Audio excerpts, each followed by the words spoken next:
Sim, deve ser. Saudando do Cordeiro com a paz, Senhor Jesus. Amém, amados? Amém.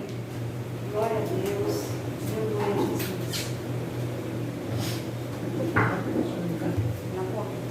Amados, abra por gentileza o Santo Livro. No Evangelho Eterno de Jesus Cristo, segundo escreveu Marcos, capítulo de número 9.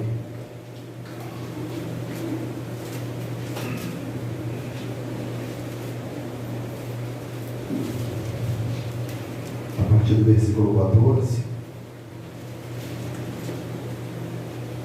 Vamos ler até o 29, a leitura um pouco extensa, mas vai ser necessário.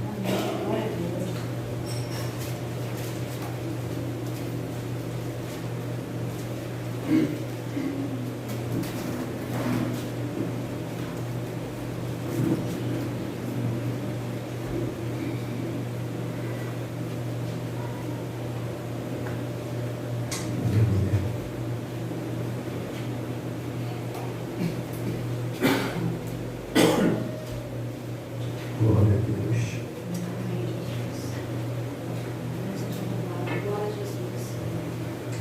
Aleluia.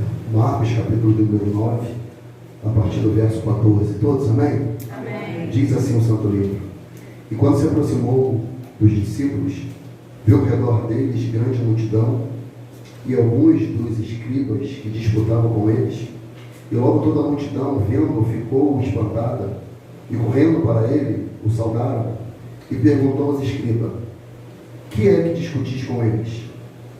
E um da multidão respondendo disse: Mestre, trouxe-te o meu filho, que tem um espírito mudo, e este, onde quer que o apanham, despedaçam, e ele espuma e range os dentes, e vai se secando.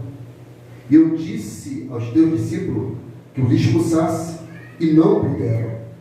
E ele respondendo-lhes, disse: ó geração incrédula, até quando estarei convosco? Até quando vos sofrereis ainda? Trazei-o. E trouxeram-o.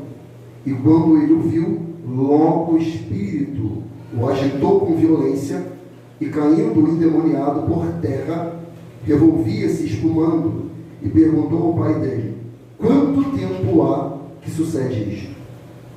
E ele disse: desde a infância. E muitas vezes o tem lançado no fogo e na água para o destruir. Mas se tu podes fazer alguma coisa, tem compaixão de nós e ajuda-nos. Jesus disse-lhe: se tu podes crer, tudo é possível quem crê. Oh, glória a Deus. E logo o pai do menino, clamando com lágrimas, disse: eu creio, Senhor, ajuda na minha incredulidade. E Jesus, vendo que a multidão concorria, repreendeu o espírito imundo, dizendo: espírito mudo e surdo, eu te ordeno, sai dele, e não entres mais nele. E ele, clamando e agitando com violência, saiu, e ficou o menino como morto, de tal maneira que muitos diziam que estava morto. Mas Jesus, tomando pela mão, o ergueu, e ele se levantou. E quando entrou em casa, os seus discípulos lhe perguntaram à parte: por que o não podemos nós expulsar? E disse-lhes: esta casta não pode sair com coisa alguma, a não ser com oração e jejum. Até aqui, louvado seja o nome do Senhor. A igreja tem a bondade em nome de Jesus Cristo.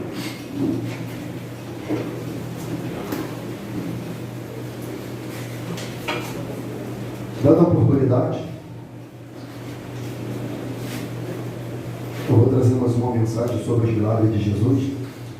E essa passagem aqui é uma passagem tremenda, porque quando você vai para o Evangelho de Mateus, quando Mateus também ilustra essa passagem, a Bíblia diz no capítulo de número 17, que Jesus chama à parte Pedro, Tiago e João, e eles vão ao monte. E geralmente quando Jesus chamava discípulo em particular, e em especial para ir ao monte, era para se consagrar, era para orar, era para falar com o Pai, era para continuar nutrindo intimidade, era para continuar tendo comunhão, intimidade com Deus. E a Bíblia diz que Jesus, naquele momento de intimidade com os discípulos, Jesus transfigura-se diante deles e mostra uma realidade transcendental que os discípulos ainda não tinham experimentado com o Senhor. Experiência semelhante foi quando Jesus deu uma ordem a ele para que eles passassem para o outro lado, e a Bíblia diz que eles vão debaixo da ordem de Jesus.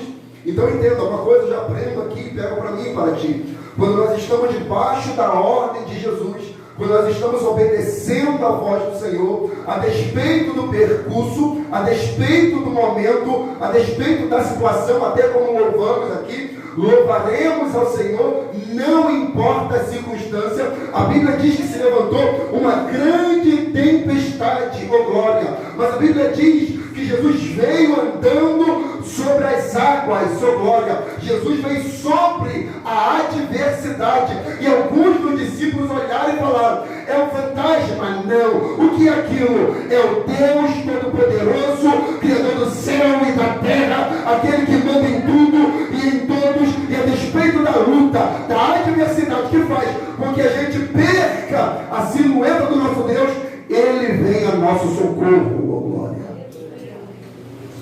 A Bíblia diz que Pedro, audacioso, fala: Senhor, se és tu, permita que eu vá até ti. E o Senhor permite. E Pedro tem uma experiência única.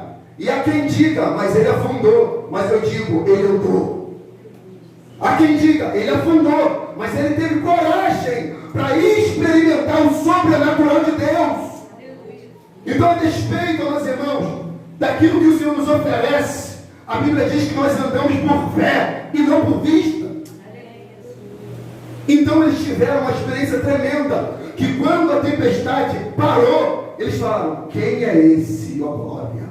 Quem é esse que até o mar e o vento lhe obedecem? Eles estavam vendo o Senhor que eles nunca viram. Eles estavam experimentando o poder de um Deus que eles nunca experimentaram. Eles falaram: quem é esse que até o vento e o mar lhe obedecem? E eu digo: esse é o Deus Todo-Poderoso, Criador do céu e da terra. Aleluia. É Ele, oh glória. É aquele que é conhecido como o Senhor dos Exércitos, oh glória. A Bíblia diz que ele tem os olhos como chama de fogo. A Bíblia diz que ele tem os pés açacarados na fornalha, oh glória. A Bíblia diz que ele conhece mente e coração. Ele sabe, aleluia, dos nossos medos, temores, amado. E ele veio ao nosso socorro. E nesse momento, em Mateus capítulo 17, eles experimentam uma outra realidade transcendental. Jesus se transfigura. Moisés e Elias aparecem.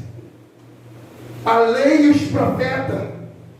E a igreja do Novo Testamento, Pedro, Tiago e João, estavam ali experimentando essa realidade tremenda e profunda. É tão profunda que Pedro fala: Senhor, vamos fazer aqui 3 cabanas. Mas quem quer ficar nas 3? Jesus, Moisés e Elias. Pedro está falando: Senhor, eu posso até ficar no relento, mas eu fico perto da tua presença. Senhor, eu posso até ficar aqui, mas eu quero ficar pertinho do Senhor. Eu quero ficar aqui, nessa experiência tremenda, mas eu quero ficar perto do Senhor.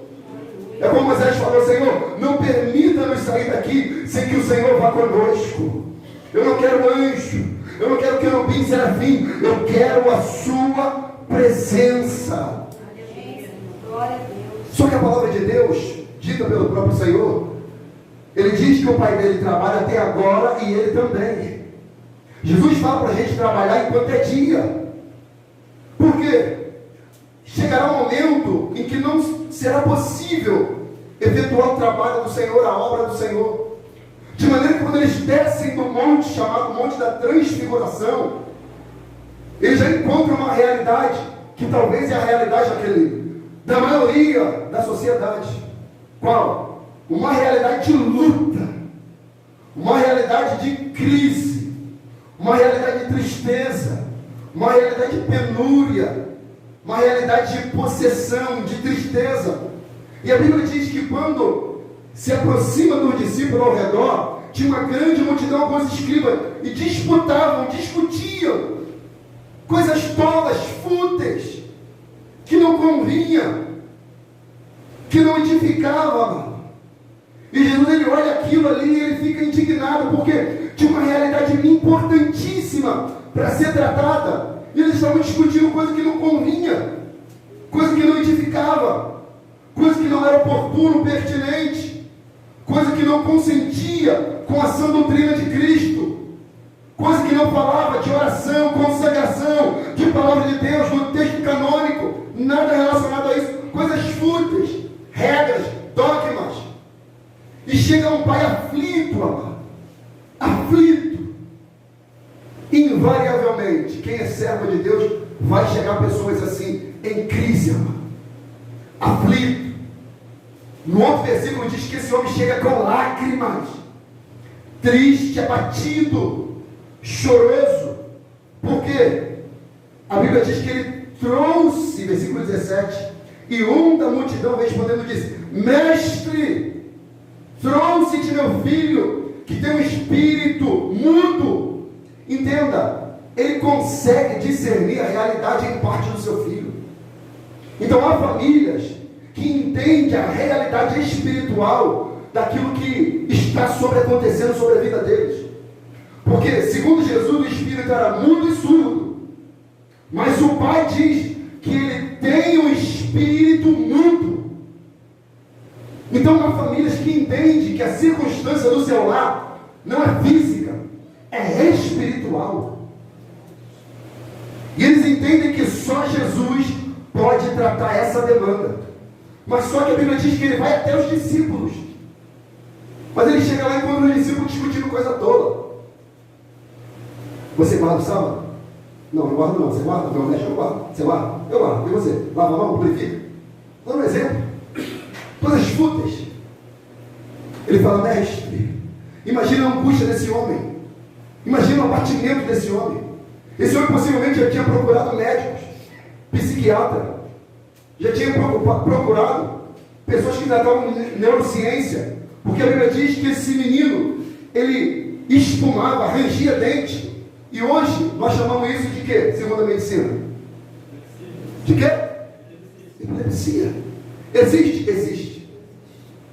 Mas existem também circunstâncias espirituais que um homem de Deus ou uma mulher de Deus faz-se necessário identificar. E o homem diz: e este quem? O espírito imundo, onde quer que o apanha, vai secando, o despedaça, e ele espuma e range os dentes, e vai secando. E eu disse a teus discípulos que o expulsasse, e não puderam. E não puderam. Agora imagina a vergonha desses discípulos. Imagina a vergonha de Pedro, que tinha acabado de ver o Senhor se transfigurar, de ter uma experiência transcendental. E agora chega um pai aflito com um menino possesso e fala: Senhor, mestre, eu vim aqui diante do Senhor porque eu levei meu filho a teu discípulo, e eu já vi teus discípulos expulsar demônio, eu já vi teus discípulos curar enfermo, eu já ouvi a palavra da cruz, eu já ouvi o Evangelho. Senhor, mas eles não puderam resolver o meu problema, eles não tiveram capacidade de expulsar esse demônio. Marcos 6,12 diz que o Senhor já tinha enviado os discípulos, e os discípulos já estavam pregando o Evangelho, expulsando os demônios, curando os enfermos. Então eles já tiveram essa experiência. Mas só que nesse dado momento eles não tiveram condição espiritual, uma impotência espiritual, uma incapacidade espiritual de expulsar o demônio. Então isso fala do nosso estado espiritual diante dessas circunstâncias que vão nos ser apresentadas. E nós precisamos estar capacitados pelo poder de Deus. Primeiro, a fé é um dom de Deus, segundo Efésios 2,8. Então, a fé vem como? A Bíblia diz em Romanos 10,17 que a fé vem pelo ouvir. Mas como que eles não estavam ouvindo se eles estavam constantemente com Jesus? Porque a questão da fé não é só ouvir, é praticar. Então, possivelmente, os discípulos, de acordo com a caminhada, se esfriaram na fé, se esfriaram no Evangelho, se esfriaram na caminhada e acabaram tendo uma experiência de uma impotência espiritual, de que tinha uma realidade espiritual diante deles e eles não puderam resolver. uma incapacidade, uma vergonha, amado, que isso aqui é terrível. E jamais eu quero passar tal vergonha como essa aqui. Como os filhos de sacerdote Selma, que viram Paulo expulsando os demônios e falaram: se Paulo pode, eu também posso. Não pode, amado. Não pode. E a realidade do mundo espiritual é tremenda. A Bíblia diz que aquele homem possesso tomou aqueles homens, os feriu, os agrediu e deixou nu. E eles foram embora repletos de vergonha, porque acharam que tinham potência, capacidade espiritual para lidar com aquele mundo, uma realidade que ele nunca experimentou de verdade. Mas os discípulos já tinham tido essa experiência. E de repente há pessoas em nosso meio que já tiveram experiências transcendentais, já tiveram experiências com o Senhor, já viram demônios cair por terra, já viram enfermidade em ser curada, já viu Deus operar prodígio e maravilha, mas se acomodou, continua na mesma, não liga mais para a consagração, para a oração, não liga mais para ter uma vida robusta para a leitura da palavra e a prática da mesma, não ora incessantemente, não busca. Há quanto tempo não pratica um jejum, amado? Porque nós não sabemos quando alguém chegará diante de nós com essa realidade. Algumas, e eu não gosto nem muito de relatar esse tipo de experiência, mano. Porque às vezes o nosso coração pode ser vaidoso e a gente não sabe. Então eu não gosto muito de compartilhar tais experiências. Mas certa feita, na segunda barbearia que eu trabalhei, uma moça, ela manifestou-se em casa. E já outrora tinham chamado outros homens de Deus e mulheres de Deus e passaram algumas vergonhas. Eu estava trabalhando e foram lá me chamar. E eu fui lá. E Deus operou naquela vida. Mas só que o próprio filho dela já tinha me dito que um homem com título de pastor chegou lá e não conseguiu expulsar o demônio daquela mulher. Então são esses tipos de situações que um dia a gente vai se deparar, mas a gente precisa estar capacitado, preparado, firme na presença. Um dia fortuito, os discípulos descendo, achando que talvez iam ali almoçar com o Senhor. Não, chegou diante dele um pai aflito, um pai querendo que o seu problema fosse resolvido, um pai querendo que seu filho fosse liberto daquele demônio, daquela circunstância aflita. Quantas pessoas pedem oração para a gente, amor? Quantas pessoas com filho viciados em droga, filhos ouvindo vozes, esquizofrenia, loucura, pessoas que se acidentaram, acidentes sem sentido algum, mundo espiritual. E será que a gente está habilitado para tal situação? Eu digo para mim. Será que se alguma realidade dessa se deparasse comigo hoje, será que o poder de Deus seria manifesto? Ou nós passaríamos tal vergonha? Porque Jesus, amado irmão, na fala dele, Jesus ficou envergonhado. Ó geração incrédula, até quando sofrereis? Porque o nome do Senhor está em jogo, irmão. Não é o nome de Pedro, Tiago e João, era o nome do Senhor. Nós somos portadores da mensagem da cruz. Temos que glorificar o nome de Deus. Olha a fala de Jesus 19. Ele disse, respondeu-lhes, disse: ó geração incrédula, até quando estarei convosco? E até quando vos sofrereis ainda? Trazei-mo. E trouxeram-o. E quando ele o viu, logo o espírito agitou com violência. Olha como é que o demônio pegou esse menino. Logo que Jesus olhou para o menino, logo o espírito agitou com violência, e caindo o endemoniado por terra, revolvia-se espumando, e perguntou ao pai dele, olha a calma de Jesus, quanto tempo há que se sucede isto? E ele disse, desde a infância, e muitas vezes o tenho lançado no fogo e na água para o destruir. Olha isso, mano. Mas se tu podes fazer alguma coisa, tem compaixão de nós e ajuda-nos. Esse homem aqui, ele pede socorro ao Senhor. Ele entende que aquele espírito imundo estava ali para destruir a vida daquele garoto. E Jesus pergunta, quanto tempo acontece isso? E ele fala, desde a infância. Dá-se a entender que de repente aquele menino já estava numa pré-adolescência, quase se tornando um adulto. Então há pessoas, irmãos, que passam problemas espirituais durante anos. Durante anos. Imagina quando esse pai aqui percebeu que esse filho dele aqui tinha um problema espiritual desde a infância. E a incapacidade dele, a Bíblia diz em Efésios 4:27, não deixe lugar ao diabo. Agora, esse homem aqui, por ser o pai, ele deu lugar ao diabo, porque o diabo entrou dentro da casa dele, o diabo entrou dentro do filho dele, o diabo entrou no seio da família dele, o diabo encontrou uma brecha no lar e entrou dentro da família dele, entrou na vida do filho dele, desde a infância. E aquele homem era incapaz de resolver aquela possessão. Aquele homem, ele não tinha condições de resolver o problema do seu próprio filho. Mas uma coisa esse homem tinha, o quê? Coragem de buscar aquele que poderia resolver o problema. Ele falou, eu não posso, os discípulos não puderam, mas eu vou diante daquele que pode resolver o meu problema. Senhor, se tu podes fazer alguma coisa, tem compaixão de nós. Aquele homem também sofria com a agonia do seu filho. Ele falou, Senhor, se tu podes fazer, tem compaixão de nós, ajuda-nos. Senhor, tem misericórdia, entra na vida do meu filho e tira essa angústia, essa dor, essa aflição. Há tantos anos ele está assim e eu não tenho condições. Irmãos, os demônios estão destruindo famílias, amado. Os demônios estão destruindo lares. Os demônios estão aí. Da onde vem Satanás? De rodear a terra e passear por ela. A Bíblia diz que Satanás desceu com fúria, irmãos.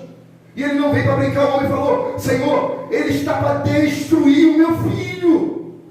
Satanás não está brincando e a gente parece que pensa que o mundo espiritual não é nada. Não é nada. O mundo espiritual parece que não existe. Para alguns cristãos. Os demônios parece que deixaram de operar, de agir. Eles estão aí, amor, atuantes, como fez com Saul. Saul via assombro. Saul tinha noites de insônia, porque saiu a presença do Senhor. Jogou o menino no chão, humilhava, lançava no fogo, o deixava ali como morto. E aquele homem aflito, ele foi diante de Jesus, buscar. Mas antes de Jesus, em quem ele foi? Nos discípulos. Na referência, naqueles que andavam com Jesus, naqueles que eles viram já os discípulos pregar e expulsar os demônios. E agora eles foram aqueles homens e os homens não tiveram condição de expulsar aquele demônio de uma criança ou um jovem. Nós temos que viver uma vida mais robusta de consagração. E note o que eu disse. Eles tinham acabado de descer do monte com quem? Com o Senhor. Eles tinham acabado de descer do monte. Mas eles não tiveram condição de expulsar aquele demônio que estava operando na vida daquele menino. E a Bíblia diz em Mateus que quando o espírito imundo ele anda por lugares áridos, buscando repouso e não encontra, a Bíblia diz que ele volta para a casa de onde ele saiu e ele leva outros 7 espíritos piores. O estado do homem é pior do que outrora.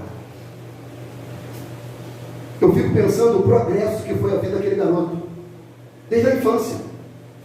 De repente começou o menino não conseguindo dormir, falando que está tendo pesadelo, falando que está ouvindo vozes, que viu vulto, e as pessoas não vão dando a devida atenção.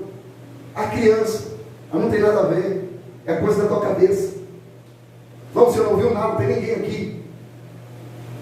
E aquilo foi crescendo, crescendo, crescendo, crescendo, crescendo, ao ponto dele não ter mais controle. Do menino se lançar no chão, espumar, ranger dentes, ser violentamente agredido. Amados, num tempo de baile, quando tinha baile aqui numa agência, um amigo meu, na época de saída, Nós saímos daquilo, numa audiência. Ele era espírito. E a gente veio pela ponte e ele falou assim: Ricardo, cuida de mim, porque eu vou passar pela ponte e eu vou cair lá embaixo. Eu falei: por quê? Porque eu não paguei a devida obrigação. Eu falei: mas como assim? Ele cuida de mim, eu sei que eu vou cair. Aí eu falei: cair, mas cair no chão, né? Mas foi cair possesso. E ele caiu nesse valão aqui, um desespero tremendo para tirar ele dali. Possesso. São realidades espirituais, irmão, que as pessoas vão dando no lugar e Satanás ele vai tomando um espaço, uma proporção, que nós, como ferramenta do Deus Todo-Poderoso, temos que estar ali para representar o reino de Deus, amado. Nós precisamos. E Jesus chamou o povo da fé de uma geração o quê? Incrédula. Incrédula. É chegar diante de uma congregação e falar: ninguém aqui tem fé. Ninguém aqui tem fé. Tem fé para pular, para dançar, para fazer jogral, para pintar, para fazer aquela coisa toda, colocar luz de neon, fumaça, gelo, fazer tudo. Mas para expulsar demônio, não tem condição. Incrédulo. É incrédulo. E o Senhor sofre em ver aqueles que são referência, que são a embaixada de Deus na terra, não tendo condição e nem o poder do eterno para manifestar tal poder, tal realidade do mundo espiritual. Como preguei na oportunidade outrora, Satanás ele opera de várias maneiras, com enfermidade, com violência, com depravação, com assombro, loucura, doenças, mudez, surdez, inúmeras circunstâncias, deformidade do corpo. E só Jesus pode resolver essas situações, irmão. Só Jesus. E para isso nós precisamos de fé. Fé, irmão. Fé. Versículo 23. E Jesus disse: o pai chegou aflito, com lágrimas. Se tu podes crer, tudo é possível ao que crê. Ele está falando: se os meus discípulos não têm acreditado, se você pode acreditar, tudo é possível ao que crê. E logo para o menino, clamando com lágrima, as situações que nós temos que clamar, berrar, chorar diante de Deus, ele disse: eu creio, Senhor, ajuda a minha incredulidade. O motivo pelo qual aquele demônio entrou na vida daquela família foi a incredulidade do pai, que poderia ser um judeu, mas não cria no Messias, não acreditava na palavra. Ele fechou, endureceu o seu coração, mas uma realidade familiar levou a ele a se quebrantar, chegar diante de Jesus e disse: eu creio, Senhor, ajuda a minha incredulidade. Só Jesus pode aumentar a nossa fé, amado. A nossa fé tem a capacidade de ser aumentada.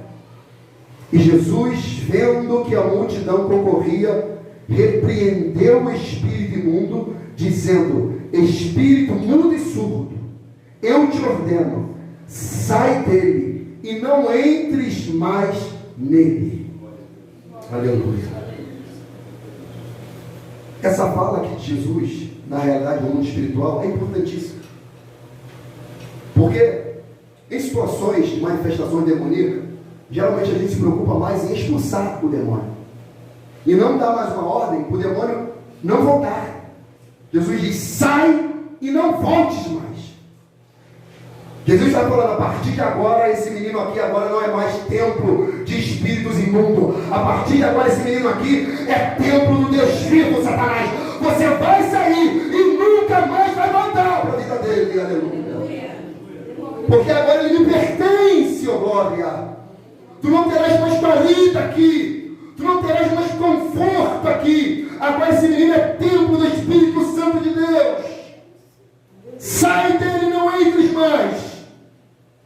E olha a luta do espírito imundo. E ele clamando, imagina a voz estridente, amado, desse espírito imundo. e clamando e agitando com violência. Eu imagino aquele pai aflito, achando que o filho poderia bater com a cabeça numa pedra, e o espírito imundo não querendo sair, se agitando e lançando aquele menino com violência. Mas a Bíblia diz que ele teve que sair, aleluia. Então, quando Deus Todo-Poderoso estiver presente, não há demônio, principado, potestade, Satanás, seja lá qual for a hierarquia espiritual, Jesus é maior. Jesus é maior, amado. Eles têm que sair. Eles têm que sair. Ele agitou, vociferou, clamou, agitou, quis fazer escarcéu, mas a ordem de Jesus se cumpriu. Ele teve que sair. Oh glória, oh glória, oh glória. E eu aprendo aqui uma coisa, o quê? A Bíblia diz que o menino ficou como morto, de tal maneira que muitos diziam que estava morto.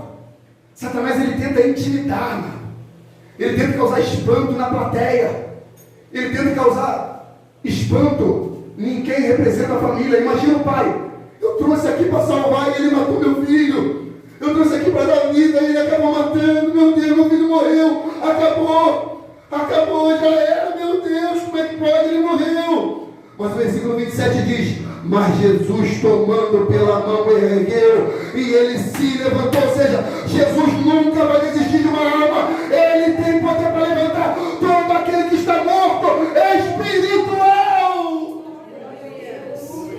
A destra forte do Senhor levantou aquele menino da morte para a vida. Jesus, tomando pela mão, ergueu. Só Jesus pode erguer um moribundo espiritual. Só Jesus pode libertar um moribundo espiritual. Só Jesus pode libertar, irmãos, um homem ou mulher de um cativeiro espiritual de décadas, de ano, que a psiquiatria, remédios não puderam resolver. Só o mundo espiritual tem poder. E Jesus Cristo é o dono de tudo e de todos, amados. Só Ele. Aleluia. E quando entrou em casa, os seus discípulos lhe perguntaram à parte, porque eles ficaram com vergonha. Imagina Pedro. Aqui Pedro não teve a coragem de falar mais nada, né? Que era metido à frente, né? Eu não sei o que, falar. Mas aqui, Senhor, vamos ter um particular? E a gente pode dar um gabinetezinho?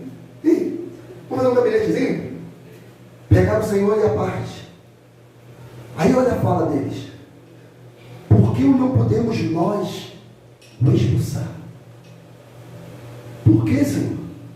Se nós já tivemos essa experiência, se nós já vimos os demônios cair por terra, se nós voltamos com alegria, Senhor, porque o Senhor nos deu ordem, e nós voltamos falando: Senhor, no teu nome os demônios se sujeitam. E Jesus falou: não se alegre, porque no meu nome os demônios se sujeitam. Alegre-se, porque o vosso nome está rolado no livro da vida. Alegre-se com aquilo que é importante, primordial, a vida eterna. Quem tem poder de expulsar o demônio? Sou eu na vida de vocês.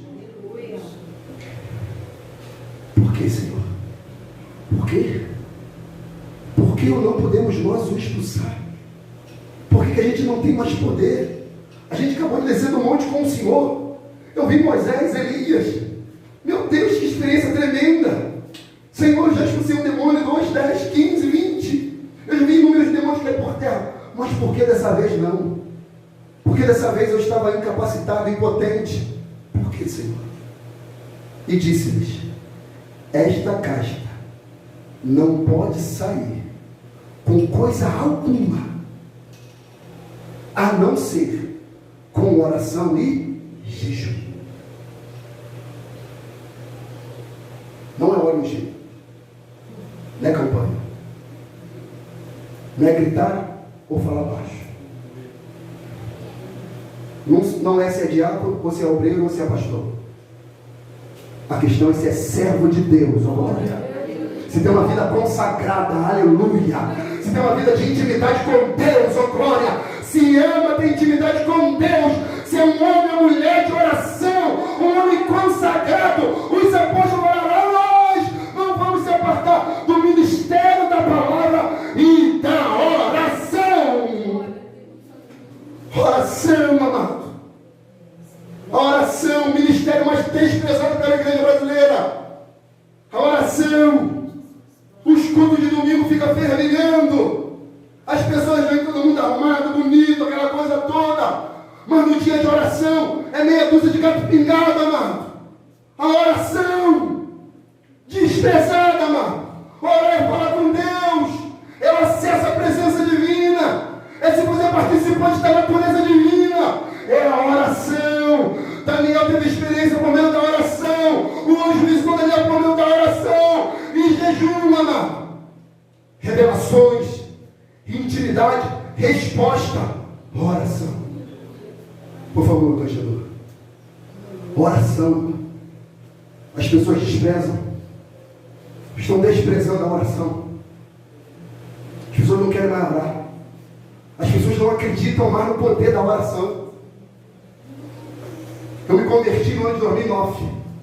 E a canção que ecoava no ano de 2009, por meio desse ano, era a canção da Cassiane, que diz que Deus não rejeita a oração. Oração é alimento, amado.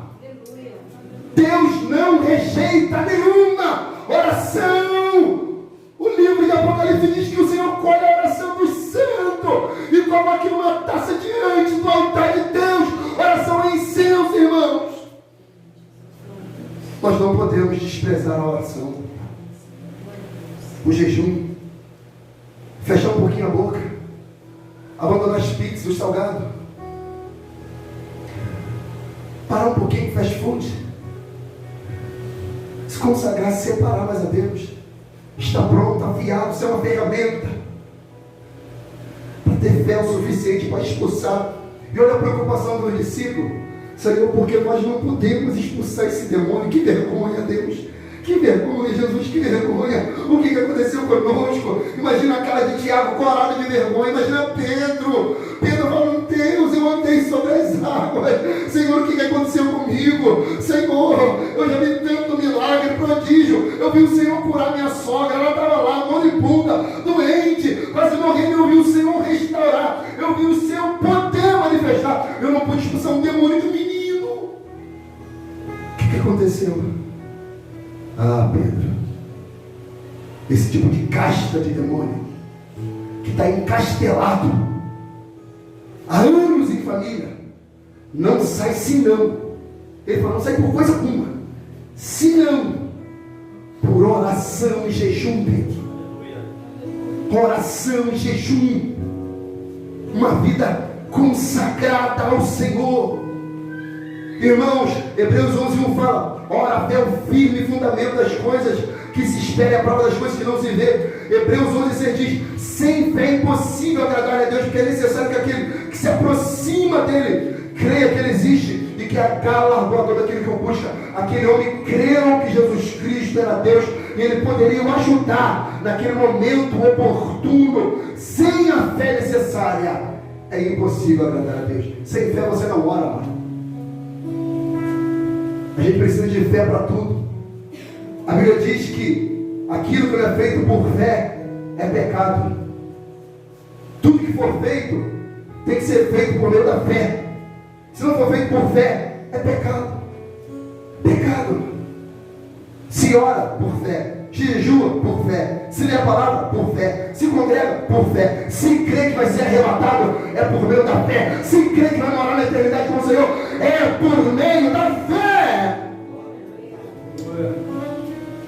1 João 5:4 fala, todo aquele que é nascido de Deus vence o mundo. E esta é a vitória que vence o mundo, a nossa fé. Fé. Fé. Parece que por algum momento a fé do discípulo arrefeceu, minguou, diminuiu, ficou murcha, esfriou-se. Eles acharam tipo Sansão, amado. Irmão, Sansão forte, robusto. O músculo dele não diminuiu. Ele não percebeu. O maior pânico, talvez um dos textos mais assombrosos para um homem ou uma mulher de Deus é esse aqui. E Sansão não percebeu que o Senhor tinha se retirado dele. Olha isso aqui, amado. Olha o terror dessa declaração. Não perceber que a presença de Deus saiu. Não perceber que a unção saiu. Não perceber que a presença saiu. não perceber que não está mais com o Senhor. Sansão não percebeu, ele diz: sairei como dantes, expulsarei como dantes, pregarei como dantes, tocarei como dantes, vou destruir os inimigos como antes. Mas o terror da declaração é: e Sansão não percebeu que o Espírito de Deus havia se retirado dele. Olha o terror da declaração. Porque vai se envolvendo com tantas coisas fúteis. Lembra do início? Eles estavam discutindo coisas fúteis, corriqueiras, coisas tolas, ignorantes. Aí chegou um pai aflito com um menino possesso desde a infância. E quando eles tinham que manifestar a graça, o poder, a unção, não puderam. A fé arrefeceu. 1 Coríntios 2,5 fala: para que a vossa fé não se apoiasse em sabedoria dos homens, mas no poder de Deus. A nossa fé não se apoia na sabedoria humana, na ciência humana, mas no poder de Deus, amado. 1 Coríntios 16,13: vigiai, estáis pois firmes na fé, portai-vos varonilmente e fortalecei-vos. Vigiai, estáis firmes na fé, portai-vos varonilmente. Ou seja, Judas fala para a gente batalhar pela uma fé que uma vez foi dada aos santos. Uma guerra. É uma guerra para se manter na presença. Uma guerra. 2 Coríntios 5,7: porque andamos por fé e não por vista.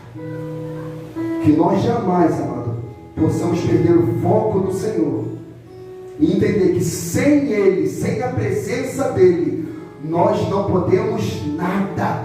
E nós temos que estar aqui para ser ferramenta de Deus, para ajudar famílias, pessoas, situações, crianças, jovens, adolescentes, homens, mulheres, cheios de aflições por causa dos demônios. E nós somos a agência de Deus na terra, para ir apregoar o ano aceitável do Senhor, para dar vista aos cegos, tirar os cativos da cadeia, curar os enfermos, expulsar os demônios, pregoar o ano aceitável do Senhor, apresentar o jubileu de Deus, apresentar a libertação do Senhor por meio do Evangelho. Oração, amado, oração, oração, jejum, oração, oração. Ficava com o rosto seco de tanto jejuar. Fazemos jejum, amado, dieta, perder as gordurias. Eu quero ver fazer jejum para ter a presença de Deus, amado. Para ter a presença. Eu não estou falando para você, não, estou falando para mim. Estou falando a partir de mim. Precisamos da presença. Jesus, essa casta não sai por coisa alguma. Por coisa alguma, por título, patente, nada. Nomenclatura, nada. A não ser por meio da oração e jejum. Aleluia. Que possamos tomar posse dessa palavra em nome de Jesus. Amém, amados? Fique de pé comigo, você que pode. Aleluia. Pastor, eu fui epilético. Graças a Deus você foi epilético. Eu fui. Com os 17 anos de idade, eu levei um tombo. Subi numa altura de experimento por uma escada. Eu caí e fiquei desmaiada durante bastante tempo. E esse tombo me trouxe a consequência de eu ter uma escoliose lombar direita e ter uma epilepsia. Durante algum tempo da minha vida, eu fiquei que nem sumido. Às vezes, quando eu acordava, eu não conseguia sair da cama, porque eu estava tomada pelo sintoma terrível. A gente sente um gelo no corpo muito grande e uma impotência muito grande, sem reação nenhuma. E o meu pai ainda era vivo. Aí meu pai, quando foi conversar com o médico disse assim: sua filha vai morrer. porque eu cheguei a ter parada cardíaca e tudo pelas graças que eu dava. E muitas das vezes eu babava, eu trancava isso aqui, batia muito meu dedo, o corpo dava acesso involuntário, e ali meu pai teve um problema de saúde, meu pai morreu pensando que eu ia morrer primeiro que ele. Foi no ano de 5 anos depois que minha mãe morreu, em 73, 79 meu pai morreu. E eu comecei a aprender a ter fé através de uma religião que as pessoas desprezam, o testemunho de Jeová. Algumas coisas eu não concordei, mas fé Deus colocou no meu coração muito grande. E naquele período ali, o Senhor converteu o coração da minha avó, que era espírita.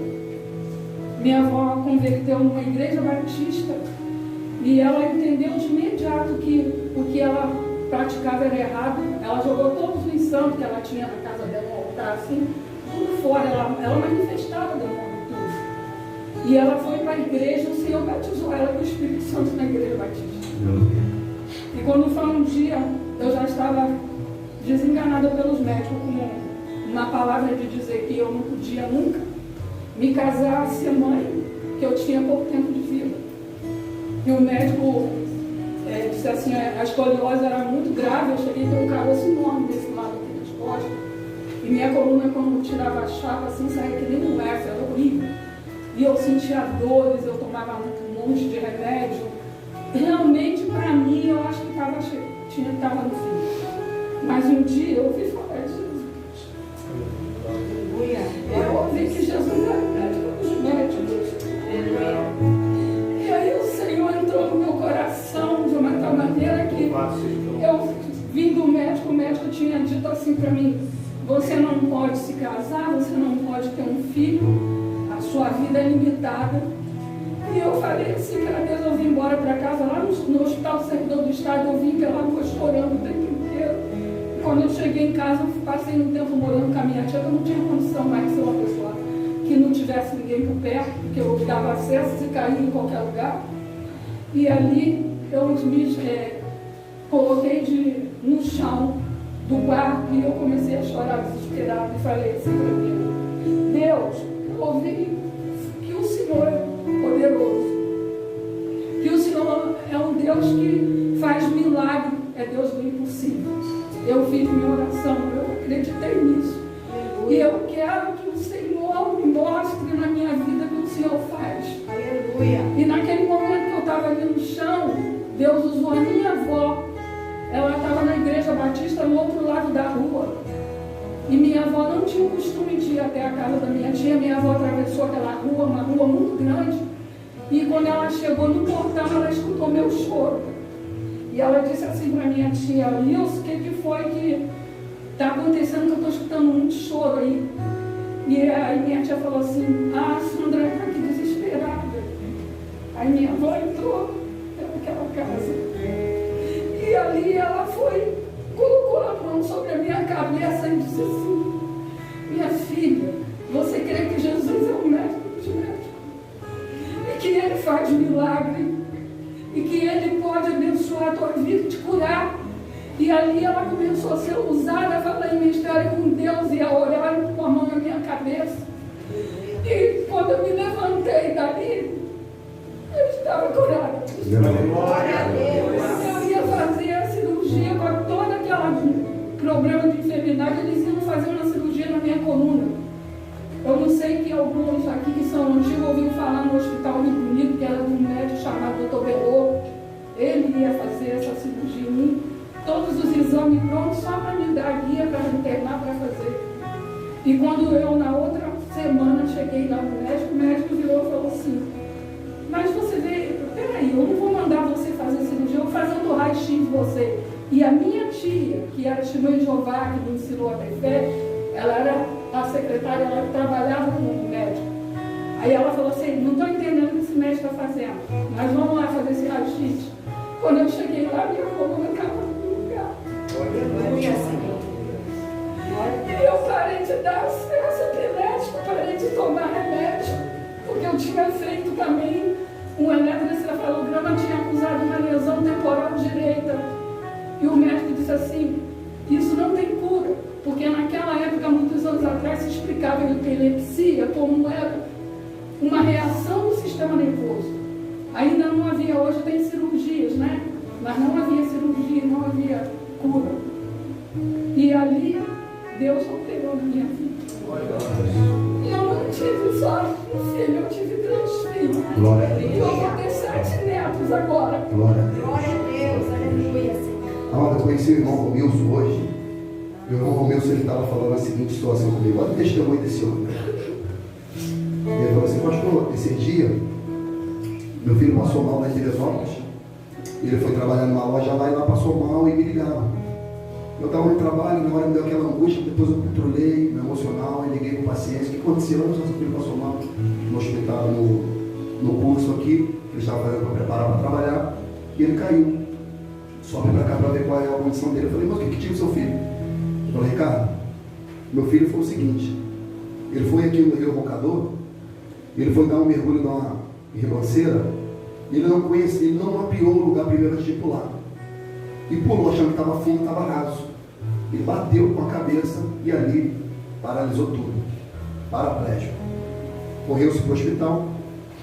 E quando chegou lá, os médicos já fizeram o exame, diagnosticaram: olha só, ele, do pescoço para baixo, ele está morto, tá? Ele vai vegetar, vai precisar de auxílio. Esse é o diagnóstico dele. Eu falei: meu Deus, E eu fiquei no hospital com meu filho. Eu não troquei a fralda do meu filho quando ele era criança. Eu tive que trocar quando ele tinha 14 anos de idade. E aquela situação era constrangedora para ele, era constrangedora para mim. E eu fiquei ali. Mas eu nunca diminuí na fé.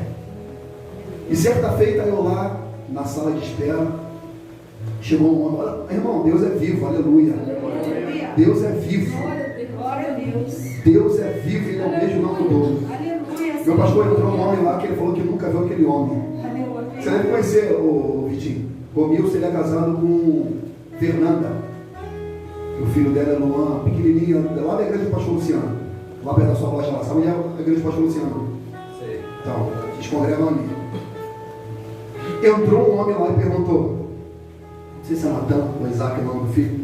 Quem é o Isaac aqui? O Natan. Esqueci o nome do menino. Ele falou assim, ele levantou a mão. Aí esse homem foi na direção dele: olha só, Deus mandou aqui te dizer que aquilo que o médico disse, que era o diagnóstico final do teu filho, o Senhor vai reverter o quadro. O teu filho vai voltar a andar. Deus vai surpreender a medicina. Não desfaleça na fé, creia somente. Você me conhece? Ele falou: não te conheço, eu nunca te vi. Mas Deus me mostrou você e a situação do teu filho.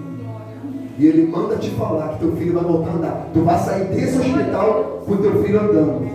Glória a Jesus. Ele recebeu essa palavra de profecia. O tempo passa para Deus ver a nossa fé. Passou-se 1 mês, 2, 3. Aí ele está lá do lado do filho.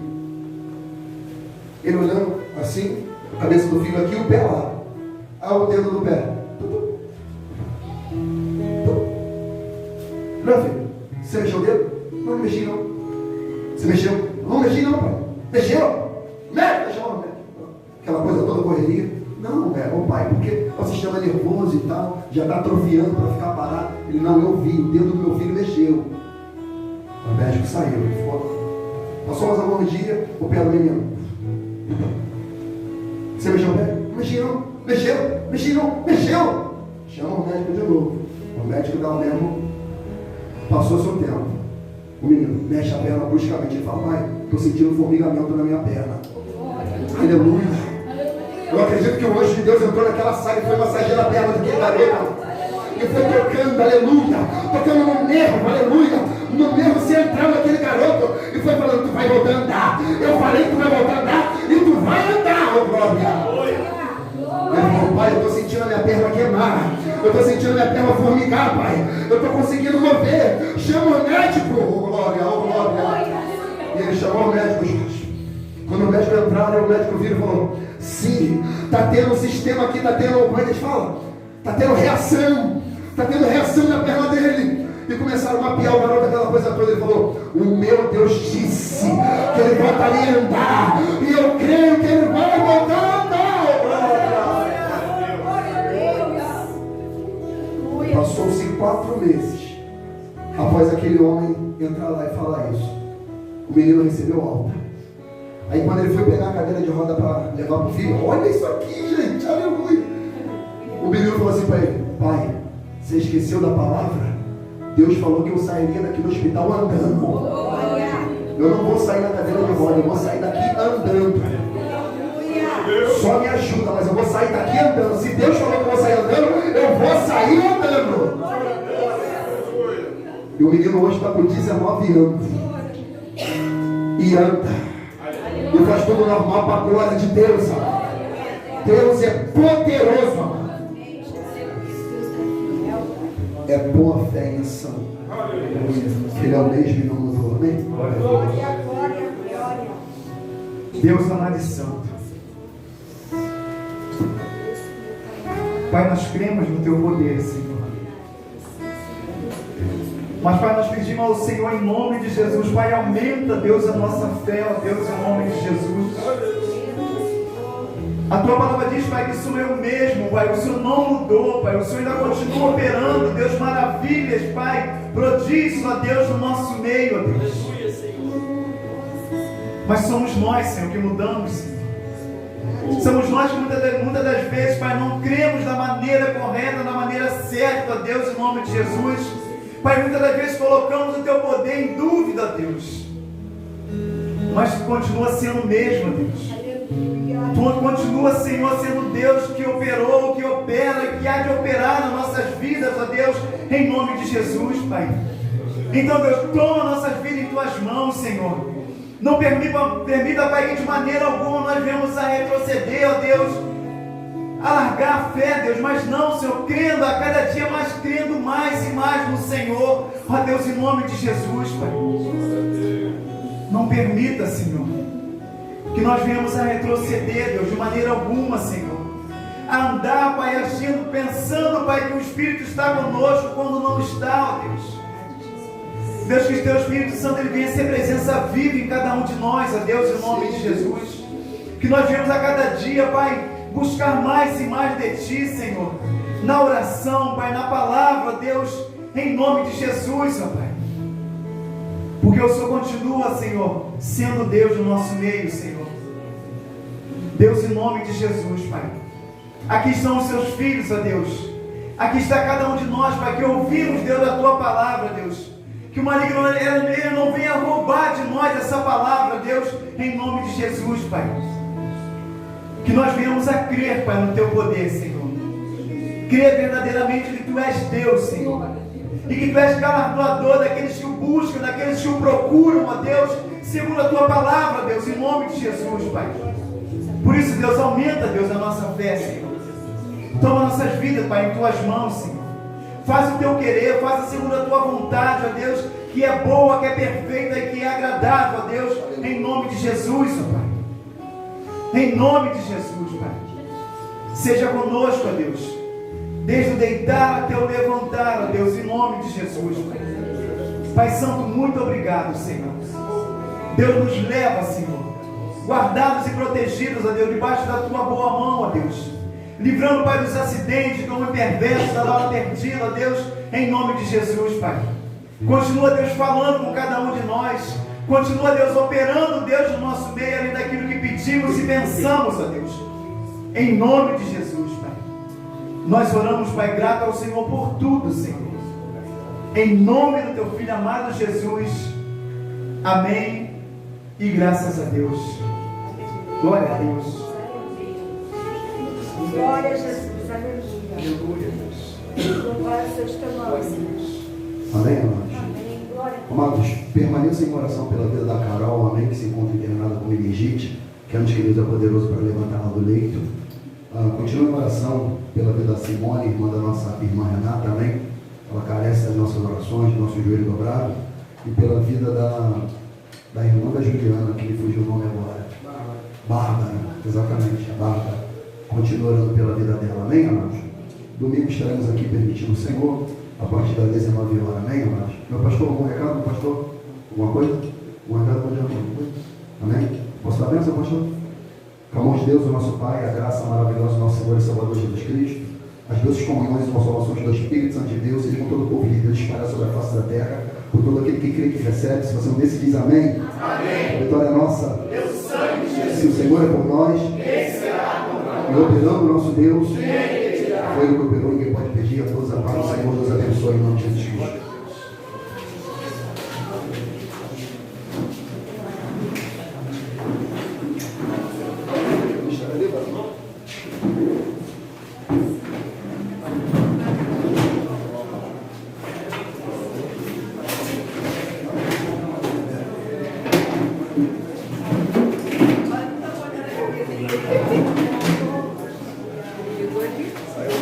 Thank you.